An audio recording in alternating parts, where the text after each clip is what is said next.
देवेंद्र फडणवीस आणि आदित्य ठाकरे 3 तास एकाच हॉटेलमध्ये. फडणवीसांच्या भेटीचा आदित्य ठाकरेंकडून इन्कार नाही.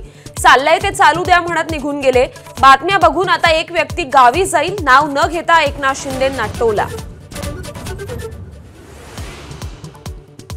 ठाकरे बंधू एकत्रच, राजला कधीही भेटू शकतो. उद्धव ठाकरेंचं स्पष्टीकरण.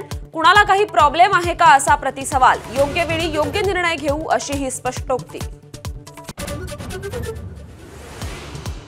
2 शिवसेना एकत्र येतील अशी आशा. माझा कट्टा कार्यक्रमात अंबादास दानवेंचं मोठं वक्तव्य. तर लोकसभेवेळी शिंदे आणि भाजपकडून ऑफर आल्याचाही दानवेंचा दावा. संसदेच्या पावसाळी अधिवेशनाच्या पार्श्वभूमीवर राजनाथ सिंग यांच्या अध्यक्षतेखाली आज सर्वपक्षीय बैठक. अजेंडा आणि विधेयकावर चर्चा होणार. अमिताभ बच्चन हे भारतातले सर्वाधिक मानधन घेणारे टेलिव्हिजन होस्ट. केबीसी सीझन 17च्या प्रत्येक एपिसोडसाठी घेतले 5 कोटी रुपये. जम्मू काश्मीरमधल्या पहलगाम हल्ल्याचा चीनकडून तीव्र निषेध. पण लष्कर-ए-तोयबाची संलग्न संघटना TRFचा उल्लेख टाळला.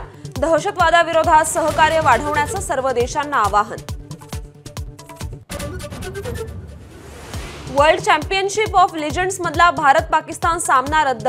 शिखर धवननेही दिला होता पाकिस्तान विरुद्ध खेळण्यास नकार. 2023-24 या आर्थिक वर्षात BCCIची 9,641 कोटींची रेकॉर्ड ब्रेक कमाई. 5,761 कोटी IPL मधून तर 30,000 कोटींचा राखीव निधी. ABP माझा, उघडा डोळे बघा नीट.